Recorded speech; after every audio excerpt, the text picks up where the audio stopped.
सामूहिक बलात्कार प्रकरणी 3 आरोपींना अटक करण्यात आली आहे। औरंगाबाद शहर पोलिसांनी ही कारवाई केली आहे।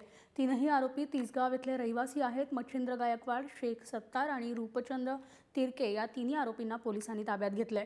औरंगाबादमधील तिसगाव शिवारामध्ये मित्रासोबत फिरण्यासाठी गेलेल्या 17 वर्षीय अल्पवयीन तरुणीवर सामूहिक बलात्काराची घटना घडली। या प्रकरणी औरंगाबादच्या छावणी पोलीस ठाण्यामध्ये गुन्हा दाखल करण्यात आलाय।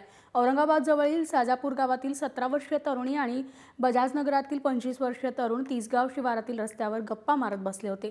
संध्याकाळी 7:30च्या सुमारास अचानक 4 तरुण तेथे आल्यानंतर मारहाण सुरू झाली आणि त्यानंतर तरुणीला उचलून जवळच्याच एका तळ्याजवळ नराधमांनी तरुणीवर आळीपाळीने अत्याचार केलाय।